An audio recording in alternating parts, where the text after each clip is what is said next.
So a solicitor is the kind of lawyer who works in a law firm, works for people directly who, come through the door or need services, as opposed to a barrister. And a barrister does court work primarily and is usually just a subcontractor to a solicitor. So yeah, I'm a solicitor. The kind of law that I've done has been the kind of law that the community and private individuals need. So I don't act for big business. I act for mums and dads, property transactions, separations, estate planning, deceased estates, little disputes, small business stuff, that sort of thing. And I've run my own firm called TBA Law for about 8 years now as well in Central Victoria.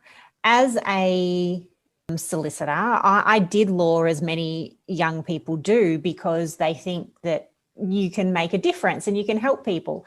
And yes, there is an element of that. Yes, you take some of the stress off people by doing the things they can't do for themselves. But I've been, I suppose, I think that things can be done better. I think that I don't think that the system often works for people, for the small people. I think that it is true that you need money to actually have justice, and it shouldn't be that way. There are lots and lots of biases in the legal industry, particularly against women and against minority groups.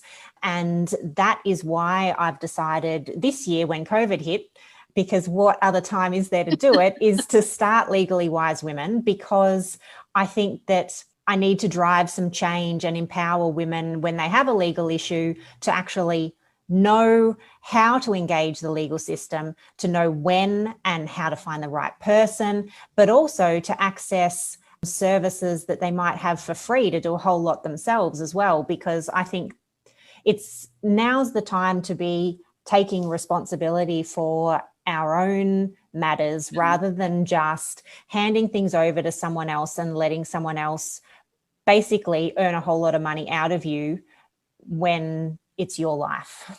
And that brings me to a point where we need to take control of our own situation first. And what you're saying is that you want to educate those who need the legal system to understand how it works, where to go to find the right person, how to hire the person that is appropriate for what you need, but also to be a part of whatever's going on so that they can help lead and make sure that what's happening is happening in the right way for them. And you said something a minute ago, which was, I'm thinking, oh, this is contentious, and I like this, because you're saying, the legal system makes the money, but the legal system doesn't support people or women, particularly in lots of areas.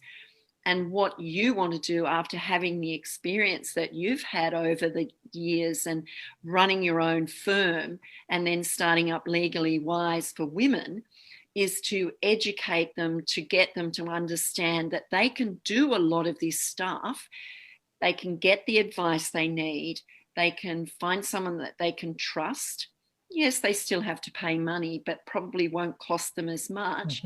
But also, they're taking control of a situation that seems to be out of control a lot of the time for people. And you leave it up to the legal system to do things for you, and it fails you often. So well said. You've just summarised it so well. But it's so true, and I see it happen, and I see it happen often with women that the system falls down for, and I can give several examples of that, where the system's fallen down and not done the right thing by the mother in certain situations. And so you're coming in to take something that women are fighting for but don't know how to do it, aren't in the right headspace because of the emotions that they're actually dealing with, don't know what questions to ask, who to trust, who's going to do the right thing by them, and fight for them when they need to be fought for. Yes. So you started this business in COVID, which is Mm. quite interesting. You've Mm. written several books which you Mm. sent me, and thank you very much. They're brilliant. But it's that education side that you want to get across to women, Mm-hmm. and how they can support themselves to be in control. Yeah. I mean, we're not in control of everything, but there are certain aspects of our life that we can be in control of. Mm. So, Jacqui, talk about Legally Wise Women and what it's going to do for those people who need your services, and the education process that you're going to have for them. Yeah. So, I mean, you said the word before, and sometimes it's overused with empowerment, but that's essentially what it is. There's a lot of people talking about empowering women through financial literacy, but I think that people can have money but still be taken advantage of and lose all that and not be very empowered. Whereas, knowledge is power. And so teaching people the way to access and look after their rights and their obligations is important. If life is a game, then solicitors know the rules of the game. You need to also have an understanding of that too, to be able to navigate your way through these things. So there are going to be a lot of elements to Legally Wise Women. I've built some elements. There's a lot more to come. So far, there's over 100 short videos on various topics. So just like getting information into people's hands. There's a community platform where all of that lives. I've created the first course, which is how to find and hire the right lawyer. And ultimately, there's also going to be a course around how to negotiate like a pro. There's going to be templates and videos on how to use templates in there as well, both for, putting together your own little agreement. Maybe it's a loan between friends or family. Maybe it's doing your own parenting plan with your ex, or maybe it's someone in small business who needs a confidentiality agreement or a privacy statement or something like that. So those will be in there. There will be fortnightly Q&As with me for people who are on a higher level of the community, ultimately. So there's a whole lot of things that I've still got to develop. And another section that I'm developing, which will be really crucial as well, is a section where I'm going to have a whole lot of other resources for people to see what's available for them to be able to resolve things for themselves for free. There are, again, because of the year of 2020 that we've had, a whole lot of tech solutions that are starting to come out.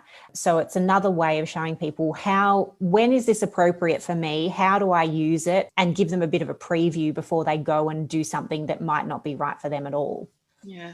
And you're looking at and saying, educating them in how to find the right lawyer. But how do lawyers charge in the first place? What is it that they do? How do they charge? And I know you can find a lawyer that can do things a little bit cheaper than others. And if you go into big law firms, they charge like wounded bulls. But, how do they charge, and what's the precedent for that? Yeah. So, I mean, if you go all the way back to why the profession started, people used to petition directly to a king, and then there became more and more laws, and it was too difficult for someone to go direct to the king themselves. And then the king became a judge or a magistrate, and then there became professional people that would petition for them. And then it just snowballed. So yes, the law there's the private element of the business of law. There are many aspects where there are community legal services, legal aid covers some areas of the law, and there are lawyers who do some pro bono work. There are then the lawyers who do no win, no fee work, and those sort of lawyers generally, they take on matters that they think they're going to win, because why would you risk the work anyway? But those sort of matters are also usually where there's a big company or an insurer on the other side, so that they know there's someone with money to pay as well. And then you've got the private sector, which are running businesses. Since about the 1970s or 80s, most lawyers have done an hourly sort of charging rate, and that's sort of become the industry norm. But there are some shifts away from that, because that has created some of these horrendous legal fees that you see, potentially the gouging as well. Because if you think about it, a lawyer is supposed to help someone resolve something efficiently. But if it's in their interest that it goes a long time because it generates more money for them, you can see that there can be a direct conflict of interest there. Yeah. So we're trying to, the whole industry is really trying to get lawyers to charge differently. And that's certainly what I'm helping people understand as well. There are matters where you can ask for a fixed fee, or you find lawyers who provide a fixed fee quote, and then the lawyer, they bear the risk because they've said, well, this is what the quote's going to be. If it's more complex than they originally thought, well, that's their risk for not having quoted properly. But if it goes well, that's also their benefit. So the risk then moves to the lawyer instead of the consumer, which is the way it should be. And this, again, is giving more power to consumers to be able to find a lawyer that charges the way you want to charge. You don't just have to go to the first person and accept the way they're going to charge. Just like any other service, I want to remove some of this prestige and fear that people have around lawyers, and you would get multiple quotes from builders or plumbers or whatever. You're going to get multiple quotes from lawyers as well, and work out the different way that's going to suit you too. Yeah, and it's interesting, isn't it? You also say there's a traditional or an alternative, and that's what you were saying there. Mm-hmm. And looking at getting the support that you need, and you might approach a lawyer and ask the questions, and they can say yes, they can do it, and in the background, sometimes when you're in business and someone asks you to do something, you say yes, and then you go and work it out in the background how you're going to do it. That's not how the legal system works, because they need to know up front how it's going to work before they even start. So how do you know, as a consumer, when you approach a lawyer and say, this is what I need, how do you actually know that they can do the work? There's a great question. Yeah, there's research that we can do, but there's still that question of doubt. Yeah, there is. So how do you do that? How do you find out? Yeah, and I guess if you don't even know where to start, you're not going to be able to do the research effectively. That's right. So the law is so big these days that you don't want to go to a lawyer that says that they can do 15 different things on their website, because it means that they can't do any of those things very well. They're spread across a lot of things. They're not really keeping up to date with everything that they need to keep up with. So a lawyer can potentially do 3 or 4 areas fairly well, and often one really well. So firstly, there is a system of accreditation as well. So every state in Australia has a legal body where we all get registered, and you can search on there for accredited specialists. So they are the people who've gone the extra step to get really deep dive into a particular area. So if you want to make sure that it's someone who really, really, really knows the area, you find an accredited specialist. So that's a good start. But the other thing you're talking about as well is skill set versus skill level. Yes.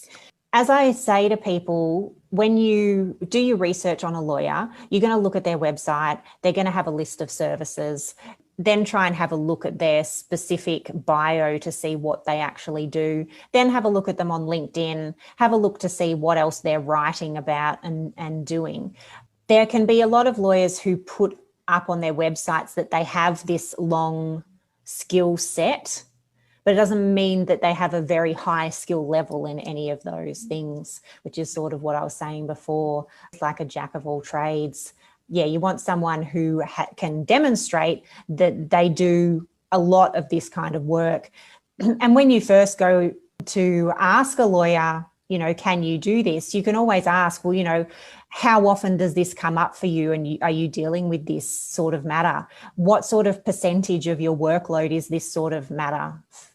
You can ask those questions. Yeah, and it's kind of like interviewing someone for a job, isn't it? Because you have the right to ask those questions. But I think as consumers, we go in with a different expectation, thinking that they're just going to solve the problem.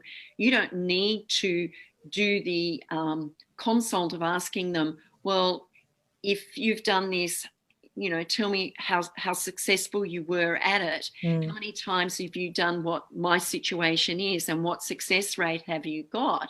And as you say, they have a skill set, but what's their skill level? And how competent are they to be working in that area that you need them to be working. These, I say, if lawyers can see the conversation that we're having right now, would think this is quite contentious. But I think, the legal system needs a big shake-up. Yeah. Because I can see in a lot of people that I speak to that need the legal system are not getting the results that they need and really do need, and are walking away from there not dissatisfied but emotionally distraught and upset, paid a lot of fees, and the result that they've got is not the result that was supposed to happen. And when I say supposed to happen, it's not that you take the sides. It's the right thing to do by that client lawfully and responsibly. Yeah. And that can be a hard thing as well, because I think that, again, it comes down to choosing the right lawyer, because you need someone who's going to set expectations well as well, and actually be really clear about the different processes, what the options are, your likelihood of success in various areas. But you also talked before about someone's emotional state. Lawyers, just like doctors, some don't have good bedside manners, yeah? So they don't take into account that someone's highly stressed and they don't actually take in everything that you're saying. And a client will latch onto one particular thing and have this hope in their mind, but it might not be rational as well. And so there's a whole lot more as well about how the lawyer can even manage the case and the client expectation. You don't want someone to be promising the world just to get your matter as well. Yeah. Almost like, some real estate agents will promise a really high price to get your sale, but it's whether they can get it or not. Well, same thing applies for a lawyer. I think there's a lot of integrity that needs to be had here, both on the legal side and on the consumer side. Yes. The expectations of both sides has to be realistic. That's right. And that's part of the education as well. Yeah. Like, you can't expect a lawyer to have a magic wand. We work in a system that is not working well anyway. So we're going to try our best. Most of us are in the law because we do want to help people. But the realities is that you still have third parties you've got to deal with. You still have another solicitor who you have to deal with. You have the other party. You can't control all that much. But your solicitor's also not supposed to be your cheerleader. Your solicitor is supposed to be giving you professional advice and guidance. They can pull you up and tell you, no, that's not the way we should go. You can instruct them against their advice, but they're not there just to be a mouthpiece for you. They're there to actually use their brain and achieve something for you too. Give you guidance, but also on the side of the consumer has to understand that, okay, you have the legal system which has the laws that they have to abide by to start with, and some of them really need to be changed. And we won't even go there. No. But it's really interesting to have this conversation with you, Jacqui, because you are someone who's setting a precedent to give the consumer the opportunity to take control of something that they feel emotionally, financially, and anything else that you want to say there, just to get a result that is maybe equal. It might be equal. It might not be. It might be, a little less than whatever, but a reasonable result for what they're asking for. So with your programs and everything like that, and you said you have them, you're still setting things up, and it's a work in progress all the time, because what you'll do is you'll provide all this information to people, but it can be tweaked. It's a work in progress. It can be tweaked at any time to improve as things change. And as people change, they need to up their skills or up their knowledge so that they understand the education that you are providing for them. But this is a valuable side of well, I say the legal system, particularly for women, to understand that they can take control of the issues that they have in their life and remove that emotion, but really be educated to understand this is how it works. This is what I need to do. This is who I need to ask. This is where I need to go to get what I want to solve the situation. Yeah. And while the first course I've built is the How to Find and Hire Your Right Lawyer, it seems like the logical place to start. In fact, the more empowering thing for women overall will be giving them permission to take responsibility and keep control, because we are conditioned in many ways to hand over responsibility to authority and to keep others happy. And that often leaves us letting go of our legal rights because we either want things over and done with, or we don't want to cause a problem for anyone else.